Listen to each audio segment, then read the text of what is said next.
Assalamualaikum dan selamat sejahtera. Hari ini kita akan belajar perniagaan tingkatan 5 bab 1 pengurusan sumber manusia siri 3. Okey, 1.7 sistem penggajian bagi sesebuah organisasi. Apa tujuan penggajian? Gaji. Apa tujuan gaji? 1. Mewujudkan hubungan yang erat antara majikan dan pekerja. 2. Memberi motivasi kepada pekerja untuk bekerja dengan bersungguh-sungguh. Okey. Gaji ni juga tujuan dia untuk menarik pekerja yang layak untuk berkhidmat di dalam organisasi, mengekalkan pekerja yang kanan dan berpengalaman untuk kekal bekerja dan berkhidmat kepada organisasi. Seterusnya, tujuan penggajian tu untuk menghargai jasa dan sumbangan pekerja yang telah berbakti dan memajukan organisasi. Kepentingan penggajian, apa pentingnya penggajian ni? 1. Meningkatkan produktiviti pekerja. 2. Mengurangkan kadar lantik henti dalam organisasi. Kita tak naklah kita susah payah dah lantik, dah bagi bagi latihan kemahiran tentang pekerjaan tu, lepas tu pekerja tu berhenti. Lantik balik, berhenti. Lantik berhenti tu kita panggil lantik henti. Kita tak nak perkara tu berlaku. Kita nak kita ambil pekerja tu, bagi latihan, bagi ilmu dekat dia dan dia terus bekerja. Dan tak ada lagi lantik henti ni berlaku dalam organisasi. 3. Membiayai kos sara hidup pekerja. 4. Meningkatkan tahap kepuasan kerja pekerja. 5. Melindungi kebajikan pekerja. 6. Meningkatkan kemasukan bakal pekerja yang berpengalaman dan berpotensi tinggi. Dan seterusnya. Gaji ni penting untuk meningkatkan motivasi pekerja untuk terus memberikan sumbangan kepada organisasi. 3 jenis bentuk gaji. Ada 3 jenis 1. Gaji asas. Gaji asas ni maksudnya gaji yang diterima oleh pekerja tanpa melibatkan sebarang pembayaran tambahan seperti allowance, bonus, komisen dan sebagainya. Gaji asas ni akan dibayar oleh majikan mengikut perjanjian pekerja yang disetujui antara majikan dengan pekerja. Seterusnya upah. Upah maksudnya bayaran yang dibuat mengikut hari atau tempoh bekerja atau tempoh jam. Upah ni ikut hari, tempoh bekerja ataupun tempoh jam. Macam gaji asas ni dia kira setiap bulan. Upah bila kerja ada upah. Sama ada bentuk hari, tempoh bekerja atau tempoh jam. Upah akan dibayar setelah tugas selesai dilaksanakan. Allowance pula maksudnya bayaran tambahan yang dibayar oleh majikan kepada pekerja. Contohnya allowance sara hidup, allowance perumahan dan allowance perjalanan. Bayaran allowance ni bergantung pada jenis jawatan yang dipegang. Okey. Jenis faedah. Jenis faedah ni faedah maksudnya insentif dalam bentuk wang atau bukan wang. Tujuan dia nak jadikan skim penggajian tu lebih menarik, ada gaji dan ada faedah. Faedah atau insentif ni yang diberi pada pekerja ni boleh ditarik balik semula oleh organisasi pada bila-bila masa. Jenis faedah pada pekerja adalah seperti berikut. Caruman KWSP. Caruman KWSP, kumpulan wang simpanan pekerja. Akta Kumpulan Wang Simpanan Pekerja 1991 mewajibkan majikan mencarum sebahagian wang kumpulan simpanan pekerja kepada pekerja. Kadar dia adalah majikan 12%,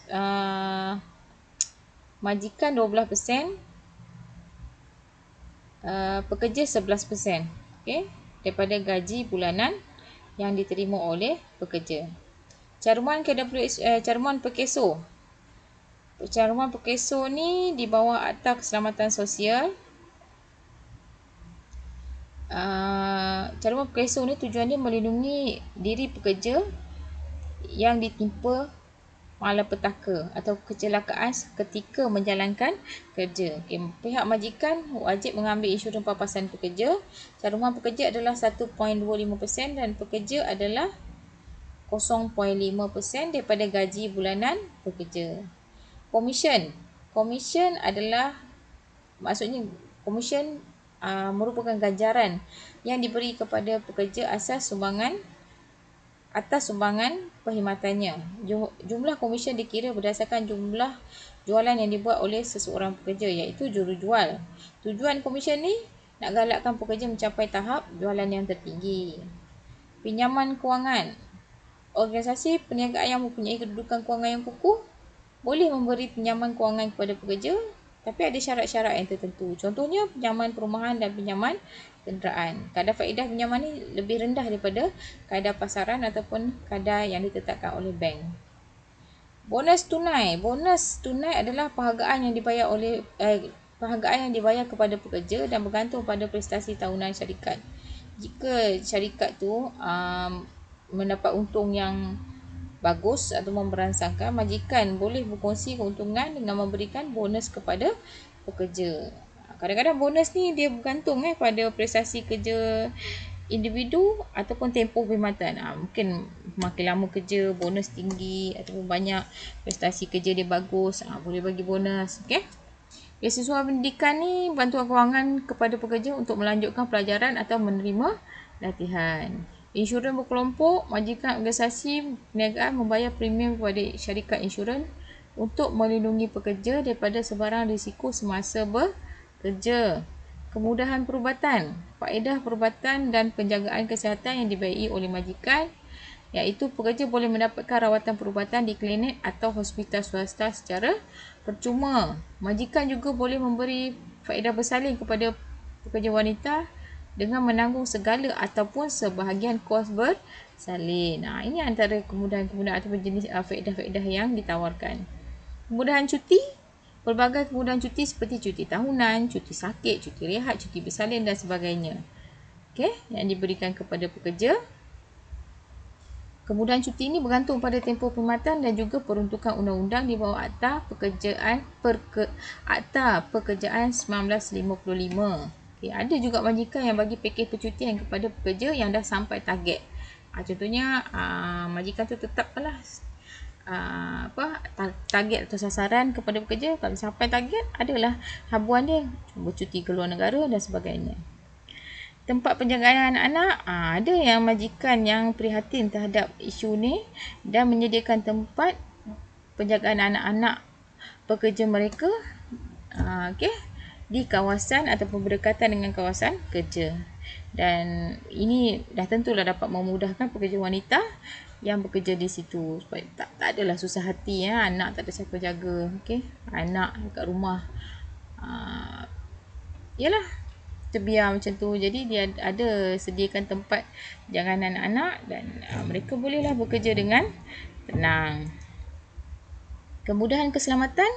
Majikan juga menyediakan alat keselamatan dan persitaran tempat kerja yang selamat supaya pekerja tak terdedah kepada risiko yang akan menyebabkan kecederaan diri dan memudaratkan kesihatan. Banyak contohnya dia boleh pasang CCTV, pastikan alat keselamatan di tempat kerja tu sentiasa diselenggara, menyediakan alat pemadam kebakaran dan sebagainya lah, macam-macam lah. Dan last sekali, kemudahan penginapan. Majikan menyediakan tempat penginapan seperti asrama pekerja secara percuma atau dengan bayaran yang minimum untuk membolehkan pekerja dari tempat jauh untuk tinggal sepanjang tempoh perkhidmatan. Jadi tak adalah timbul isu datang lambat kerja, tak dapat datang kerja sebab rumah jauh, tak ada pengangkutan dan sebagainya.